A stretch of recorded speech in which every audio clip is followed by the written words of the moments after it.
Hi, everybody. This is Georgia with Enough Faith for today, June 1st. This was my mom's birthday. She would have been 66 today. And I just want to write some stuff for her, say some stuff for her, because I know she's with me. June 1st, Mom's birthday, 23 years without you. But you are with me in Georgia and every day. Thank you, Mom. I understand so much now. I now wonder how much you knew. But I can ask you that myself now. I'm sorry for not being there after your heart surgery. I know it wasn't my fault. I was still young. But I know how alone you must have felt. Mom, you are my angel. Thank you for watching over me and all your kids and grandbabies and great-grandbabies. I love you always. Mom, you are the strongest woman I have ever known or will know. And you are the reason I am who I am today. Linda Joyce Fry. One of a kind. One of a kind. I love you, Mom. And that's just the beginning of what I got to say for Mom today. This video might be a little longer because as I was going through my box of poems, I found some of my mom's. And I'm going to try to do my best. This one word in here, prismatic. Okay, I'm just going to read it. This is for Torrance Allen Fry, okay? He died before his first birthday. It was my mom's brother. Aunt Cass, Aunt Doreen, all you, Aunt Debbie, all you Fry girls and guys. I think you guys got this poem too, but I just want to read it. The day God took you, the sun did not shine. It poured down the rain. Our hearts filled with pain. Randall stared out the window at the pouring rain. He spoke to God. Please stop the rain so my brother won't get wet. Like the prismatic colors of a rainbow, there was no rain. Angels carried him away to God's paradise of sunshine, beauty, and protection from the rain. Wrote by my mom, Linda Joyce. Babe. Oh, this last poem is going to be very hard for me. Whew. So I'm going to save that for last. This one is one I wrote about my mom. February 24th, 03. God finally came to get you, to put your heart at ease. So many bad days, too many wrong men, bad luck by the barrels full. You thought it might not end. That never swayed your faith or weakened that strong will you had inside. So many a tear I know you cried. I wish I was there sooner to help you and be right by your side.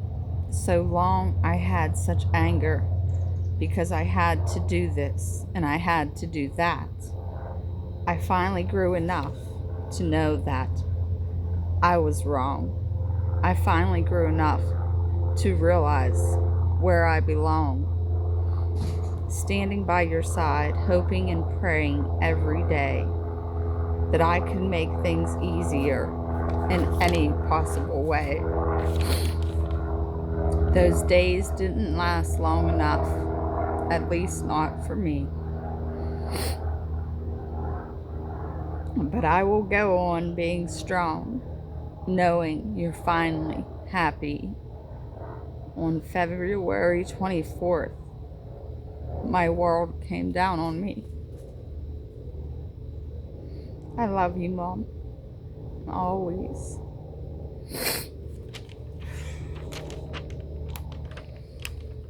And it's kind of funny because this poem goes along with the one my mom wrote.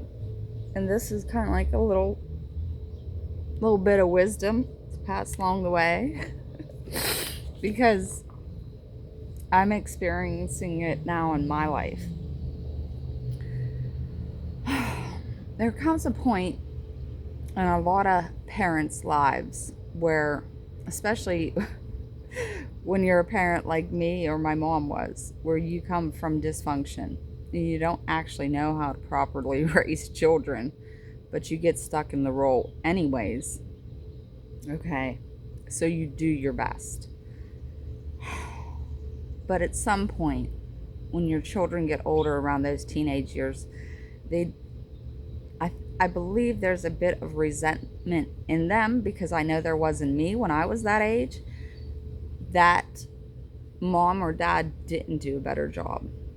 You're old enough now to realize that, hey, you weren't that great of a parent. And there's some resentment there, and even a pullback.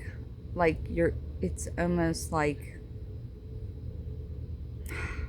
your kids see you as a burden or something to be ashamed of.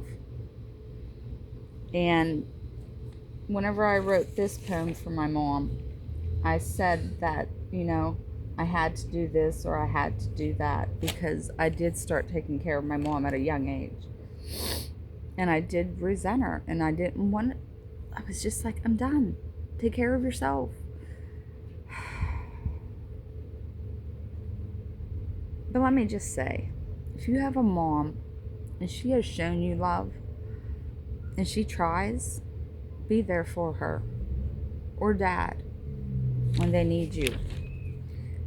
It's something you don't understand what you're doing until after you've lived it, and then you have your own kids and they start doing it to you.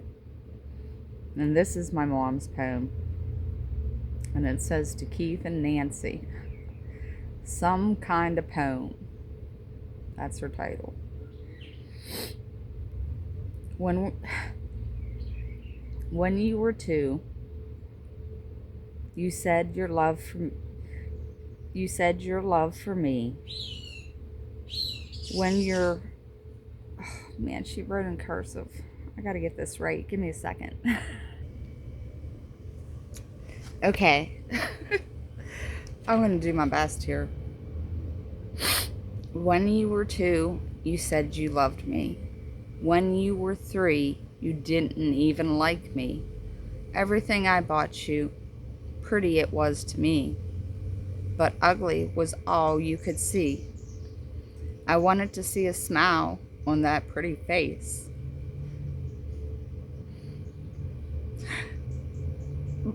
But sadness always took its place.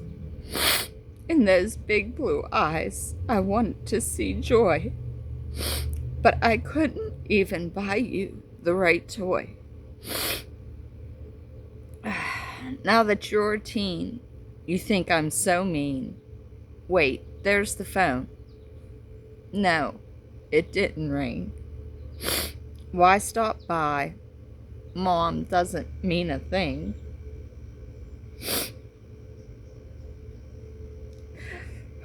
Your days are so preoccupied.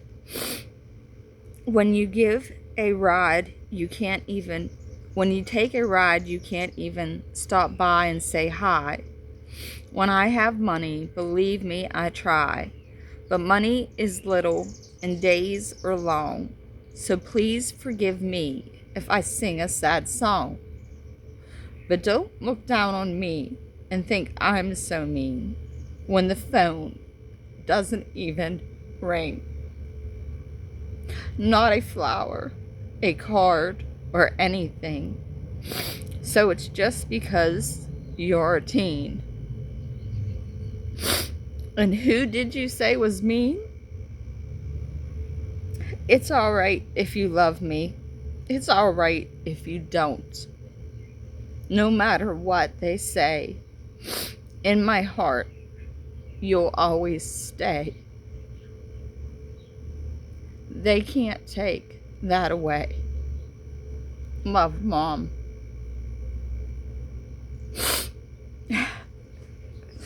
Then, like I said, I understand.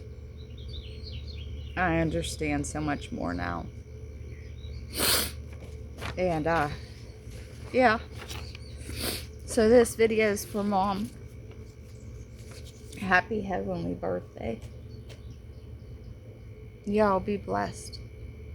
Bye.